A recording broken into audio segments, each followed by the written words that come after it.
Ελάτε. 5 λεπτά. 5 λεπτά επανερχόμαστε.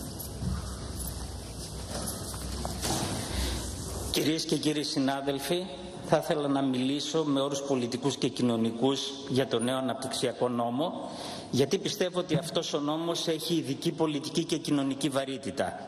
Φέρνει κάτι νέο, φέρνει μια νέα φιλοσοφία, αλλά και νέα πρόσημα, φέρνει άλλες προτεραιότητες και στην κατεύθυνση που πρέπει να έχει ένας αναπτυξιακός νόμος. Ο συγκεκριμένος έχει αρκετά πολιτικά και κοινωνικά πρόσημα που μπορεί να προκαλούν αλλεργικό σοκ στην αξιωματική αντιπολίτευση, αλλά για την κοινωνία και για τις παραγωγικές της δυνάμεις αποτελούν μια ζωτική σημασία ανάσα που θα δώσει όθηση στην ανάπτυξη σε μια δύσκολη περίοδο για τη χώρα μας.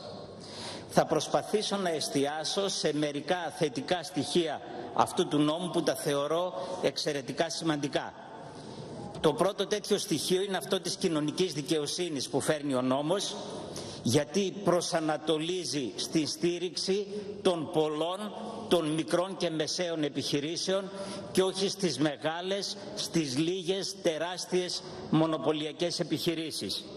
Τι είχε συμβεί με τους προηγούμενους αναπτυξιακούς νόμους, μας το είπε ο κύριος Υπουργός, το είδαμε και στην εισηγητική έκθεση, ότι το 4% των επιχειρήσεων πήρε το 46% των κονδυλίων και ότι τα τελευταία 15 χρόνια ελάχιστες επιχειρήσεις μοιραστήκανε δισεκατομμύρια ευρώ. 6 μόνο πήραν 1 δισεκατομμύριο, 15 πήραν 1,5 δισεκατομμύριο και 95 επιχειρήσεις πήραν 3 δισεκατομμύρια ευρώ.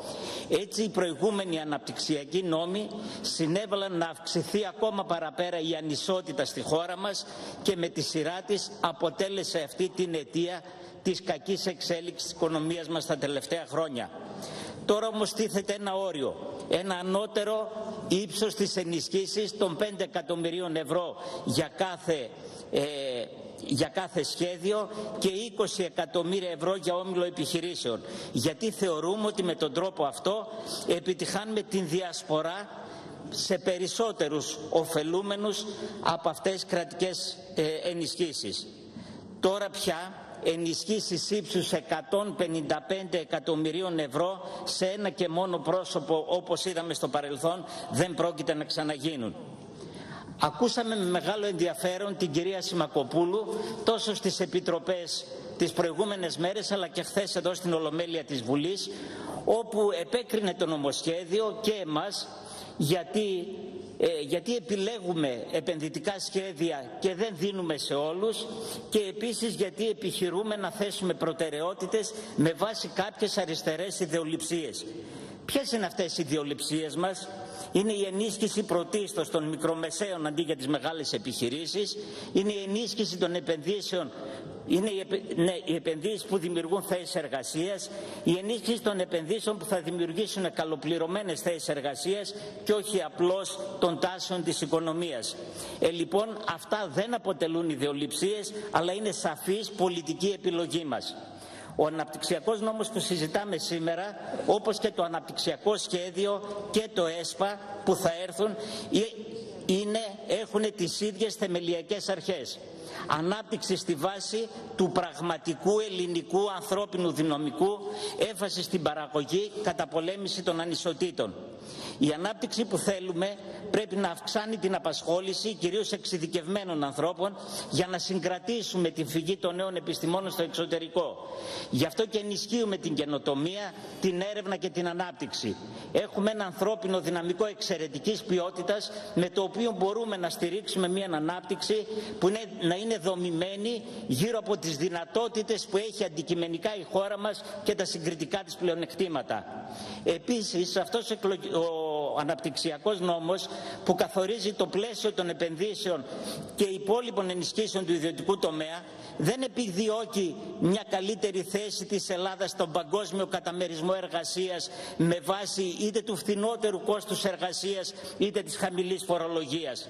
Το Μπαγκλαντές, για παράδειγμα, που έχει 42 φορές μικρότερο κόστος παραγωγής από την Ελλάδα και 125 φορές μικρότερο κόστος εργασίας από την Ελβετία, δεν προσελκύει επενδύσεις.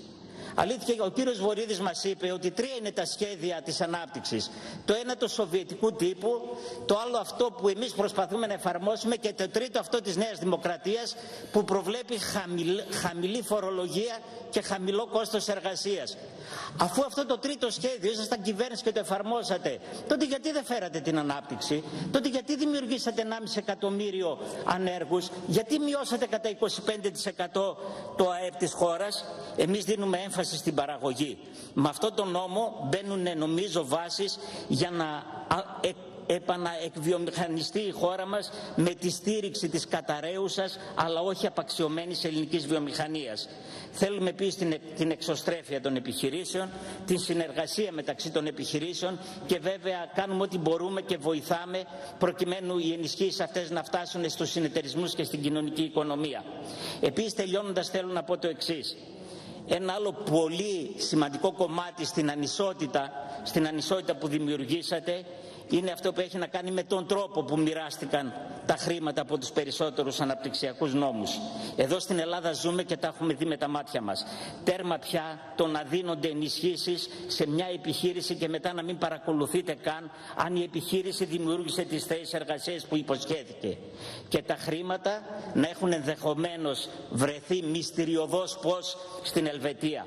Τέτοιου είδους ανάπτυξη θέλουμε. Αυτός ο νόμος είναι η δική μας προσπάθεια σε δύσκολους καιρούς να δώσουμε στην ελληνική κοινωνία την ανάσα που χρειάζεται να έχουμε μία ανάπτυξη δίκαιη. Ευχαριστώ. Ναι.